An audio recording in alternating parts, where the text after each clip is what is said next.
Hello, everyone, and welcome to Soldier of Fortune Platinum Edition. Here it is. This is going to be my first time playthrough of this game from the turn of the millennium, 2000, I think it came out.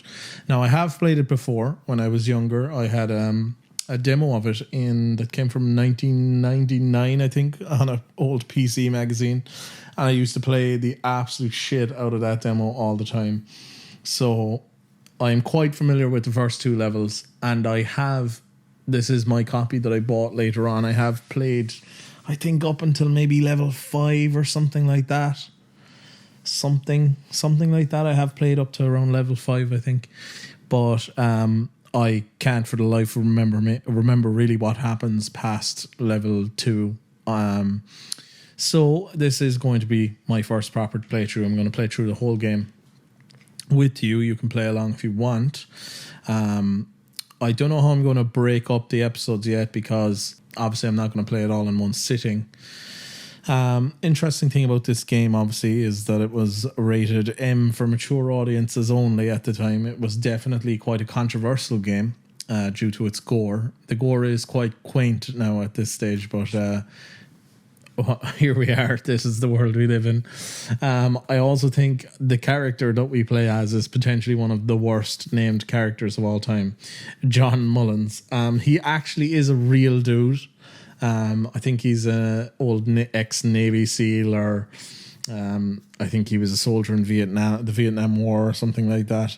And I think he might have wrote books about his time in war and stuff like that. But yeah, so we actually are playing technically as a real dude, but obviously this is a completely fictional game. Kind of plays quite like a 1980s action movie. It's quite over the top. It's kind of got a B plot and, a bad guy who's kind of over the top as well. And I just always thought that the character's name of John Mullins is just so funny. Like, I went to school with a guy called John Mullins, so we used to talk about that actually quite a bit. Now, because I've played the game before, I'm not going to bother playing the tutorial. I might come back around to it at the end just for a bit of fun. But I'm going to start the game, and I think I'm going to play it on medium because these older games they can be a good bit tougher than modern games, and I think with challenging and unfair, you're limited on the amount of times you can save. And I would just find that would get a tiny bit annoying. I know I could do probably like a custom version, but I think medium is good. Like right in the middle. I just know these games can be extremely hard. I've always loved the loading screen as well. I loved the little clip of guns or bullets, guns. Right, New York, the 22nd and 9th, 2000. Yeah, and we are playing Soldier of Fortune Platinum Edition. It has been modded as well for widescreen support. I think it's Soldier of Fortune Plus is the mod. If you do want to play it, I definitely recommend downloading and installing that. This isn't a military operation. I can't let you boys go down there. It's just beautifully over the top, like. Yeah, and there's some of that famous gore. Just looks like red polygons now. Doesn't sound like you have a choice, Captain. All right, you win. We don't know what these scumbags are up to down there, but we do know their leader's name. Saber, the plan's failed! We get hostages! Whatever it takes, I want those explosives detonated! Saber, yeah. I actually don't know. Kill Saber, you've killed the gang. I don't know if we kill this guy at any point in the game. I hope we do. Good luck, Hawk. And there's our partner, Hawk. Famous partner, famous duo. But yeah, as you can see, we've got a pistol, we got a shotgun, and we got a knife. We got some cool kind of alternative fire business, so I can kind of look down the gun. Now there is no looking down the gun necessarily in this game, but you kind of get these weird alternative fire modes, so I can flip my shotgun around in 2 different ways. And I can also then, with the knife, I can juggle it, or I can clean all the blood off it. Also, interestingly, I can actually throw away my weapons, which I think is quite weird. Like, I don't know what use that has really in the game, because you know you just need your weapons in the game. Anyway, here we are. So as you can see there, I've instantly taken that man's arm off. Now, I am very familiar with this first level because I played it a lot as a kid, the demo that I had.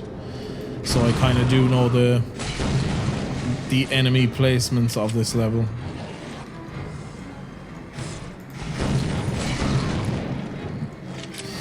So yeah, the kind of gore system you can, like as you can see, that guy's intestines are hanging out, but you can really like shoot off every aspect of the body and just kind of leave a stump there. And that was considered super over the top gory for the time, you know, which is just crazy when you've played modern games for such a long time.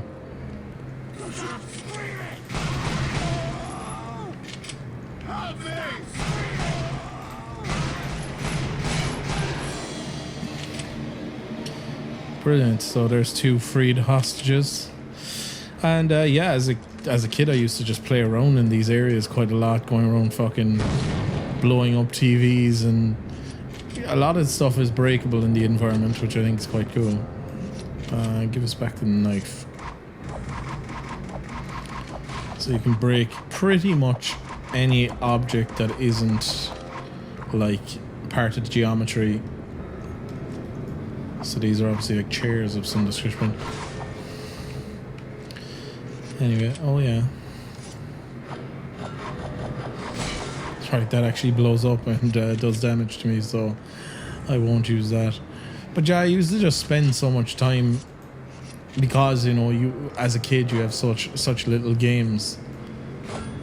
Oh, look at that! I like that little sound effect as well of the ring. Yeah, but you had such little games as a kid that you just spent so much time playing with all these different aspects of like the game, which they aren't necessarily the most amazing things ever or whatever, but like just the quaint little things that they added into the game, like being able to break that drinks cabinet there. You'd go around and you'd try things as a kid, and that's just what kept the game interesting, I suppose, in a way.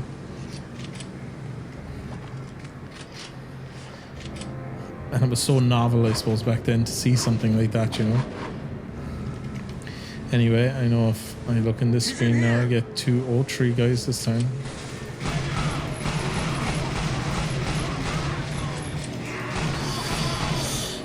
This game also runs, as far as I know, on the Quake 2 engine. Well, a heavily modified version of the Quake 2 engine. I love that as well, that you can just break all the TVs, except that one. And you can absolutely disintegrate a keyboard with your shotgun, which is brilliant.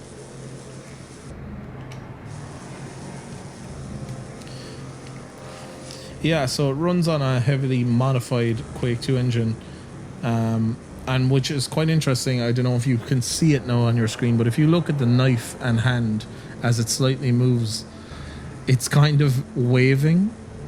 Like it's kind of, the geometry is kind of bending and moving as the character is holding the knife. That's like a thing that is, it's in the Quake 2 engine as well. If you look at the shotgun in the Quake 2 engine, it does the same thing. So that's kind of like a weird quirk that somehow came over into this game. I'm not really sure how or why, but interesting. Oh, guy having a piss. No longer. Right. Toilets in a first-person shooters. Oh. Yeah, and as you can see, you can throw your knives as well. You have 6 of them, and you can pick them back up when you're done with them. So that guy got a knife directly into the skull. And you can kind of go to fairly big lengths of slicing up the bodies in different areas, and there's a lot of deformity that you can do to the bodies in general, you know? Obviously the legs and stuff come off, and the head can be disintegrated.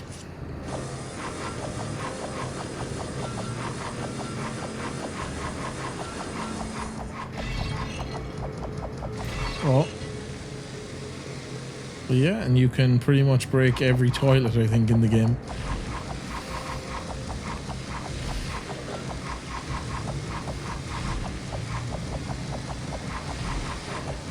I don't know, this is the type of stuff that just set games apart back in the day, and like there are a lot of games these days that don't do anything like that of any description. I don't know, just add some kind of just the extra interactability, just add something to the game. Anyway, right. Stop screaming. Yeah, so as I said, I'm very well versed with the enemy placement in this particular level. So that's why I know where everybody's coming from inside all those different rooms. Oh, look, a camera.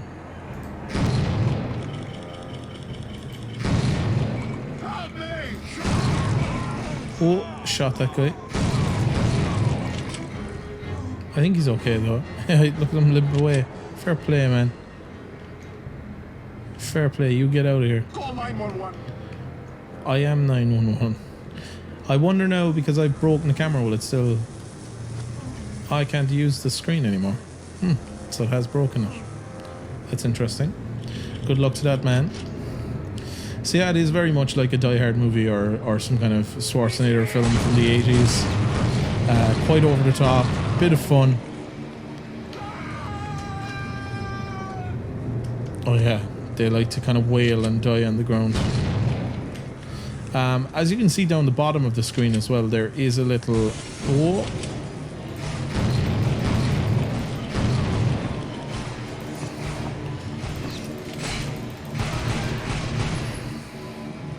Hopefully that guy gets out of there. So as you can see, sorry, there down at the bottom of the screen there is a noise meter, which actually, as you shoot, you add a little bit of noise to that meter, and once it gets into yellow and red, what that actually does is it starts spawning more guys into the map. Now, because I'm playing it on slightly easier difficulty, well, medium difficulty, basically that kind of makes that not as much a part of the game, but on the harder difficulties... John, you read? Go ahead. NYPD has a large group surrounded near Station 6C. Heads up. Roger.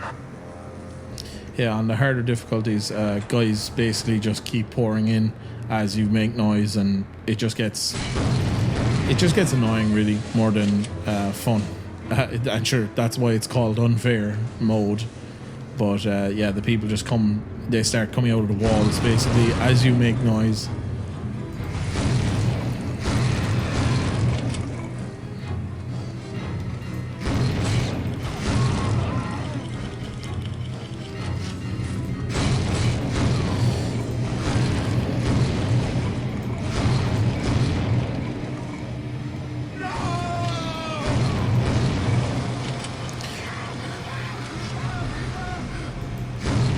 Obviously, I could blaze through these levels now, but it's kind of nice just to stop and smell the roses every now and then. Got a man down here. Not anymore. What other items do I have? I have night vision now. Try the night vision.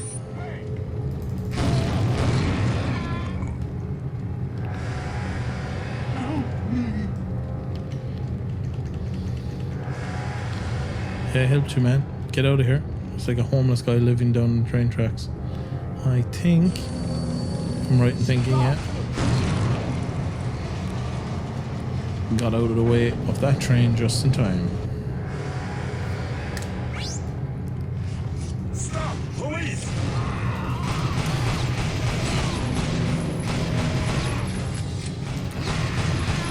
I like all the different animations they've given all the different guys as well. Oh. In this level in particular, I think they obviously knew this was going to be the demo, so they kind of went over the top with the guys jumping in and stuff. There's our bad guy Saber. And obviously there's Hawk. And he's got a nice machine gun too. I think we get one of those machine guns later on in the game. I always thought this was a bit of fun.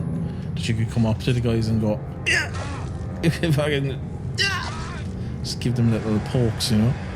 And you can clean off the blood then, yeah. That's what you get for being bold. But what indeed? Oh, lovely. Oh, Jesus. Well done, sir. Good job. We'll leave that guy alive. Whoa. What's going on here? That's a first, which fell off the... fell completely off the train. Whoa! Whoa!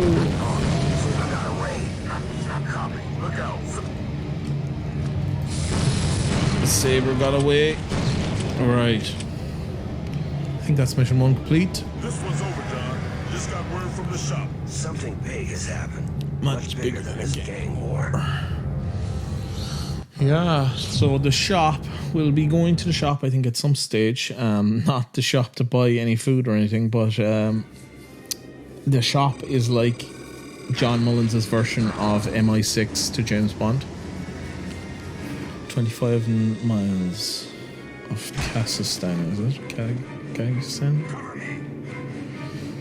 Right, what's going on here? Some boys are gonna go into this bunker and steal something, is it? Steal an old bomb, I think, if I remember correctly.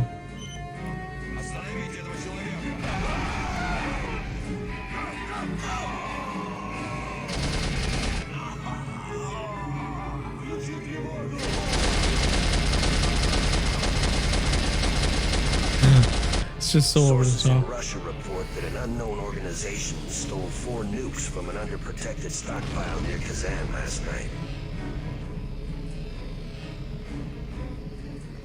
Right. Sold to the highest bidder, the train now carries the warheads toward an undisclosed location in southern Africa. As much as I need Hawk on this one, the shop wants me to go in alone. Yeah, so this also comes from the era of games that... era of first-person shooters that absolutely required a train mission, which I think is brilliant. And I think this is one of actually the most memorable train missions in any game I've ever played, other than GoldenEye.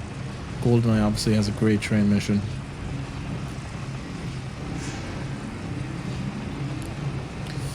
Yes, and that helicopter. Yeah, so the mission here is, I assume, to get to the train cart that has that nuclear bomb inside. And there, how John Mullins got on that train is beyond me, but he did. I just love that. What a great way to start a mission, like flying backwards on a train track. It's brilliant. Alright, okay. Is there actually an objective?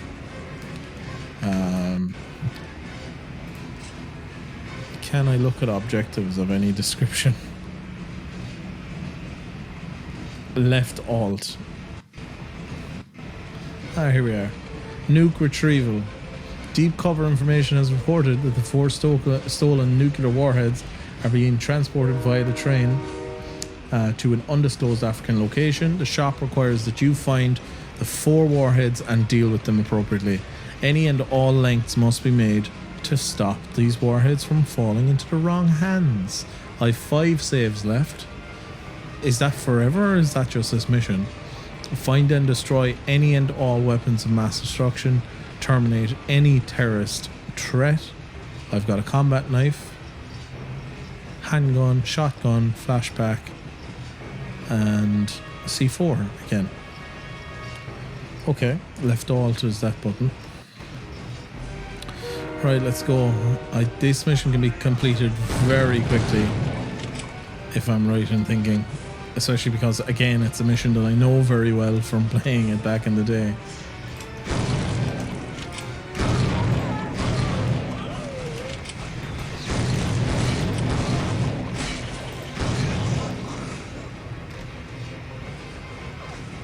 So much so that there is kind of no way to go now. You just have to wait until this helicopter goes down there and then turns around, and it's going to break these boxes, and then I can attack the helicopter if I want, which I will do. I have C4 as well. Do I throw the C4? I do. I'm going to chance throwing C4 at the helicopter for the crack.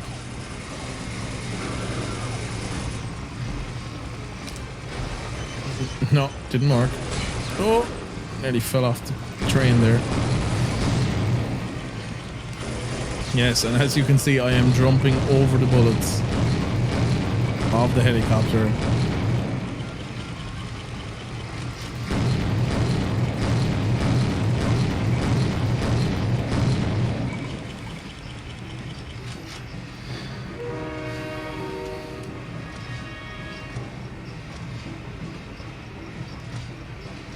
Hello.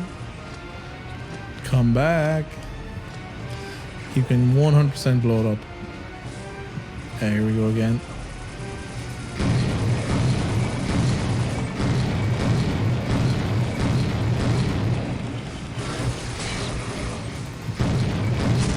Here we go.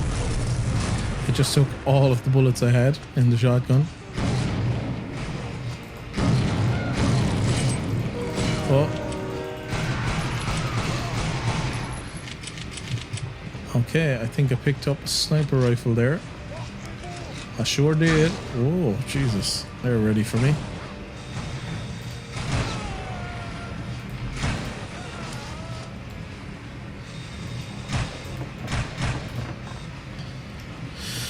Okay, he had a sniper as well, so I picked up some ammo to that. Oh, hello there.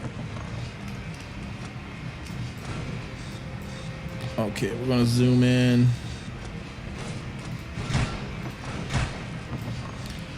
I should have got him. And if I remember correctly, there's a guy down here as well. Very sad, but had to be done. I think you can actually fall down there. Or at least I remember you being able to fall into that area. Obviously not. Oh.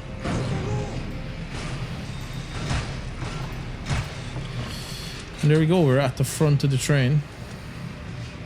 But the front of the train is not where we're going, we're actually going into that area down there. So, I'm just going to take it easy here, in case I fall directly off the train, which is very likely. Here we are. I'll be damned. And that's the end of that mission. So as you can see, the missions can be very short, especially if you know what you're doing. But this is the last mission I remember very well anyway, so I haven't played the next mission in over 10 years anyway, if I've played it at all. So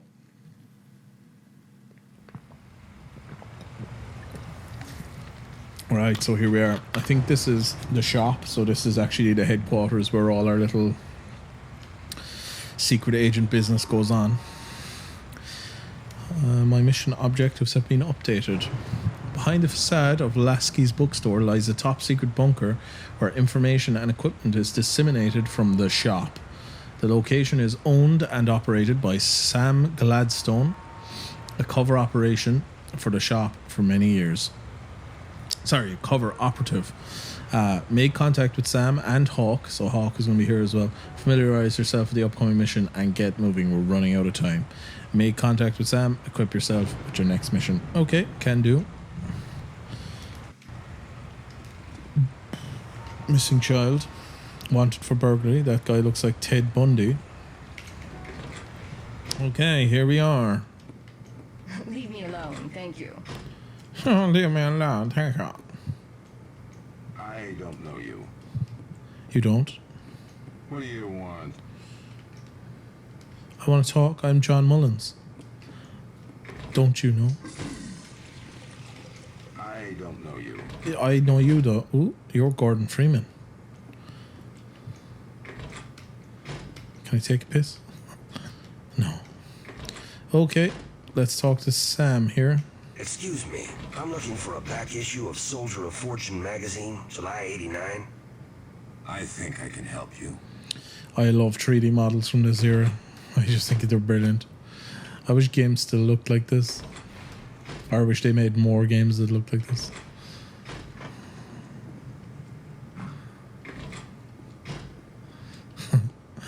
As a kid now, I would have been just fascinated looking at these textures, these just simple, terribly put together. I would have just like, and what's that? What's that gun? Oh, here we are. Locked. Right, okay, this is like a bunker. John, sounds like we have our work cut out for us.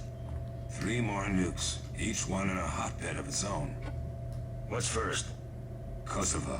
A Serb faction there is fighting again. Just days after NATO peacekeepers left. I'm ready. Then get online. Let's see what the shop has for you. I will do. It's just a great character model, like Harley Motors t-shirt. And we've got like, this is basically Carl Weathers here, like Mr. T meets Carl Weathers. You son of a bitch. Right. John Mullins. Best name ever. Access granted. Access granted for John Mullins. Oh, cool, yeah. I like the way that they reuse the little menu system here. Information downloaded. So I've actually decided to leave it here today, ladies and gents. Hope you enjoyed the episode. So I've done the 2 missions that I am very well versed in, and I think I'll return the next time here to Soldier of Fortune with something new for me, a new mission that I haven't played before, and to also just keep the episodes relatively short as well, that they're not dragging on for too long.